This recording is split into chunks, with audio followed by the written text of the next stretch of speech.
So next up will be Genesis chapter 5. This is the book of the generations of Adam. In the day that God created man, in the likeness of God made he him. Male and female created he them, and blessed them, and called their name Adam, in the day when they were created. And Adam lived 130 years, and begat a son in his own likeness, after his image, and called his name Seth. And the days of Adam after he had begotten Seth were 800 years, and he begat sons and daughters. And all the days that Adam lived were 930 years, and he died. See, this chapter 5, is basically a genealogy, right? So it shows the family line from Adam all the way down to who's going to be born at the very end of the chapter, okay? Right, so that's the basic purpose of this chapter. But yet, as we look at some of the things that are said, I mean, we do learn a few things about the people involved, all right? You can fill in the blanks a little bit, all right? So that's why I said at the beginning, this is the book of the generation of Adam, all right? He was the one who God made, all right? And notice who it says it's his son, all right? As we said in the previous chapter, it says in verse 3 that they begat a son, called his name Seth, all right? So no mention of Cain or Abel at this point, all right? Because Seth is the one that the genealogy is going to pass through, right? And what you see there, it says that Adam lived 130 years, and at that point begat a son named Seth. All right, so that tells you that somewhere in the first 130 years was when the Cain and Abel story would have taken place. All right, so remember I said we don't know how much time passed. I mean, they could have been 100 years old, right, when that happened. All right, because it was after Abel died that Seth was born, and he was born when Adam was 130 years old. So, like I said, you can't use the ages today to look at what happened back then. You know, they think of a 100-year-old man having having children. It sounds silly, but back then they were able to do that. In fact, as you see in the same verse, that was not the last one that they had. Right? It says that in the days of Adam after he had begotten Seth were 800 more years, and he begat sons and daughters. Right? So there was more of a family there. Right? So there were sons, daughters, whatever. Right? So they had lots of children. It doesn't say when they would have ever stopped having children. So they could have been, 300, 400, 500 years old or older, right? So he lived 800 more years after Seth was born, therefore 930 years total, and then he died, right, at the end of verse 5. So now a couple things there. I mean, first of all, to live to the age of 930 is a very long time, especially compared to today, all right? But second, if you remember the chapter where it spoke about the Garden of Eden, and where God said, if you eat of the fruit of the tree, that you'll surely die, right? And then the devil with the serpent came and said, well, no, don't listen to God. You're not going to die. Well, he did, all right? Again, not that he died the moment he took the fruit, but at the moment they ate the fruit, they were on the path that would lead to dying. And so you see it does come about, right? And so after 930 years, then he died. So he left this earth, which would not have happened had they not eaten from the fruit of that tree. And Seth lived 105 years, and begat Enos. And Seth lived after he begat Enos 807 years, and begat sons and daughters. And all the days of Seth were 912 years, and he died. Now, as we said, the Seth was that next son, right? And it says, after 105 years was when Enos was born. See, and that's why I say that when you read some of these stories, that a lot of time can pass in between two events. Just because it's from one verse to another doesn't mean it was like next week. So when it goes by the last few verses here, 25 and 6 of the previous chapter, it says that Seth was born, and then the next verse, and Seth had a son named him Enos. Right. It was 100 years later, so 100 years passed from one verse to another. So that's why you can't just assume it was all close in together, because it could be 100 years from one verse to the next. Right? That's why I want to point that out here. It says Seth lived 105 years and begat Enos, and then after Enos he lived another 807 years and had more sons and daughters. And if you add those two together, that makes 912 years that he lived, and then he died.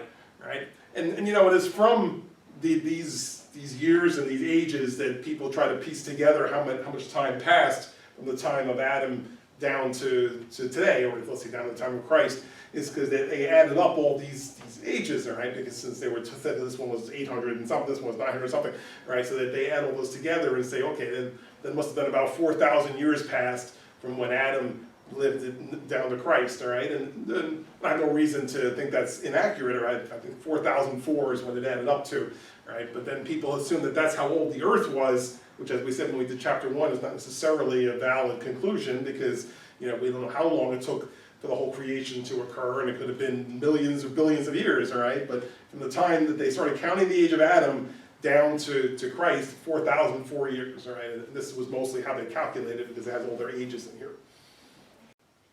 And Enos lived 90 years and begat Canaan. And Enos lived after he begat Canaan 815 years and begat sons and daughters. And all the days of Enos were 905 years, and he died. And Canaan lived 70 years and begat Mahalaleel. And Canaan lived after he begat Mahalaleel 840 years and begat sons and daughters.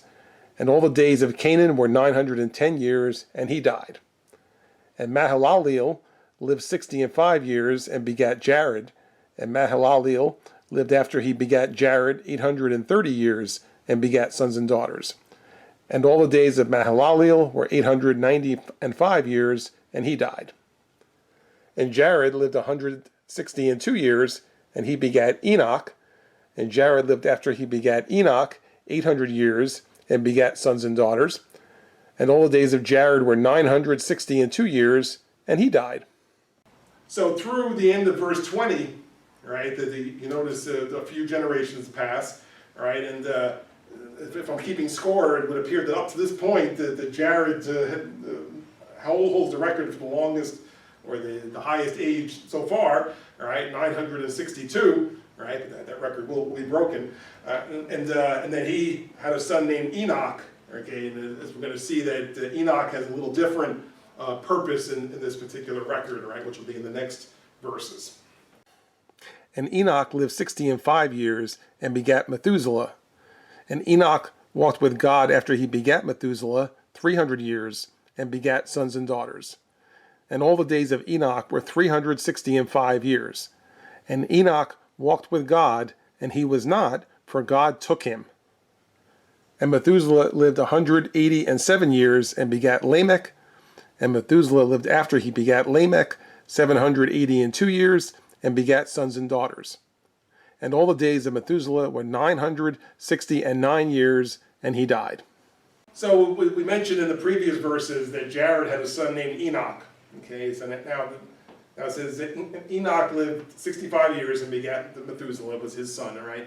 But now the key thing about Enoch, see, he was different than the other people, all right? For some reason, it says, Enoch walked with God after he begat Methuselah another 300 years, had sons and daughters, and all the days of Enoch were 365 years. Okay, but it says, and Enoch walked with God, and he was not, for God took him. Okay, so the understanding is that he never died. All right, it says that God basically took him up to heaven without dying. Right? Now, what was special about him, we don't know. All right, because this is all that's written about him. We'll just see these few verses. All right, but it's always, the understanding has always been that Enoch never died. He was just translated up to heaven at age 365. Okay, and as it says right there, it says Enoch walked with God, and he was not, for God took him. As opposed to, you notice all the other ones were in the pattern, right? You know, they lived this many years and had a son, and then lived this many more years and had sons and daughters, and then died at age 960 something. All right, but Enoch, it says God took him. Right, so after that, it jumps right to his son, which is Methuselah. So it says Methuselah lived however many years, right? And then finally in 27, it says all the days of Methuselah were 969 years, and he died, right? Which breaks the record of Jared by 7 years, right? He lived to be 969, and in fact, this is the longest life recorded in the Bible, right? Is Methuselah, 969 years. Right? And Lamech lived 182 years and begat a son, and he called his name Noah, saying, This same shall comfort us concerning our work and toil of our hands, because of the ground which the Lord hath cursed. And Lamech lived after he begat Noah 595 years, and begat sons and daughters. And all the days of Lamech were 777 years, and he died. And Noah was 500 years old, and Noah begat Shem, Ham, and Japheth. Now, one thing I'll point out here is this Lamech is not the same Lamech from the previous chapter who was the descendant of Cain, that this is coming through the other lines, which is somebody else with the same name, right? So this particular Lamech, all right, who was the son of Methuselah, right? It says that he, after 182 years, he begat a son whose name is Noah, all right? And this Noah is the Noah that you know, all right, which we'll read about in the next chapter, right? The one with the ark. Right, but it says that so he gave birth to him, and it just gets down to finally 32. It says Noah was 500 years old and had Shem, Ham, and Japheth, which were his 3 sons, which we'll find out again in the next chapter. These were the ones who were spared, right? It was Noah and his wife, and the 3 sons and their wives. Those were the 8 people who were spared. So this particular chapter, it says it takes it from Adam all the way down to Noah, all right, as kind of a prelude to the next chapter where we'll read more about Noah. Right, but so this is a genealogy chapter that shows you how Noah came to be born through the line of Adam.